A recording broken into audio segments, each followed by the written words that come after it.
Yesterday someone asked me a question from Europe. The question was, if Allah knew that we are going to heaven and hell, and if Allah has determined the whole future, why did He make us? Why didn't He just put us where we were belonging in the first place? So I told him, I said, when you have a court case, is it fair for the judge to just say, right, I'm jailing you, without proving to you the evidence? You did this, you did that, you did this. Look at what you did. The evidence is against you. You now deserve this. So Allah subhanahu wa ta'ala did not impose on us certain matters. He has given us a choice regarding. You are sitting here. It was in the knowledge of Allah. It was decreed by Allah. Indeed, but He gave you the capacity and the choice. Subhanallah. He will not punish you for what you did not have a choice regarding.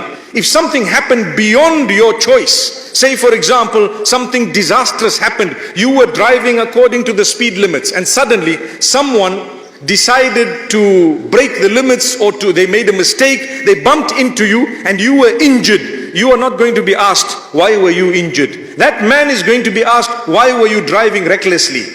So that was not in your capacity. It's qadar. Taqdeer meaning it is destiny. It was destined that I was going to go through this. Indeed, I had no role to play. Allah will not question me where I didn't have a choice. But where Allah's given you a choice, you chose. Allah holds you responsible. That does not mean He doesn't know what was going to happen. This is why when we talk about the knowledge of Allah subhanahu wa ta'ala, many of you would obviously know, I'm just repeating it, the knowledge of Allah encompasses many aspects to show the greatness of Allah. يَعْلَمُ مَا كَانَ وَمَا يَكُونُ وَمَا لَمْ يَكُنْ إِذَا كَانَ كَيْفَ يَكُونُ. Allah knows the past. He knows the past. مَا كَانَ.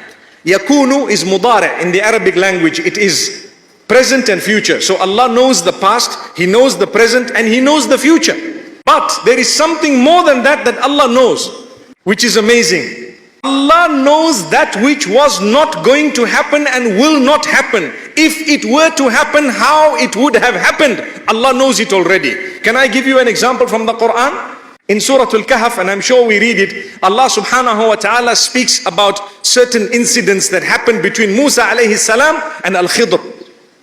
Al-Khidr. And Allah speaks about one of them where young boy was killed by Al-Khidr.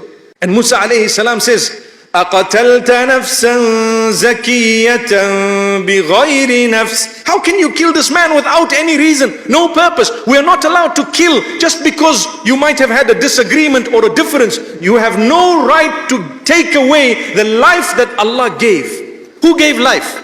Allah.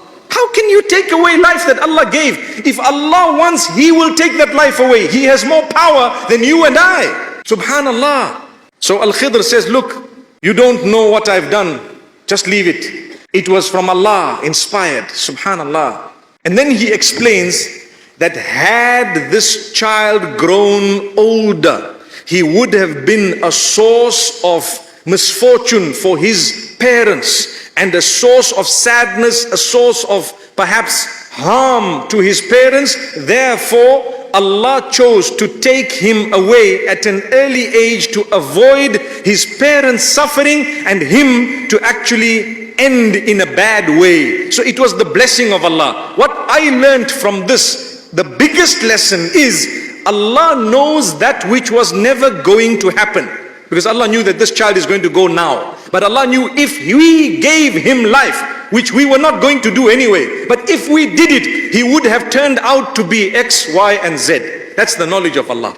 So if you did not come here today, where you would have been, Allah knows. But Allah also knew that you were going to come here. It is so amazing that sometimes it confuses the mind. You need to sit and think about it.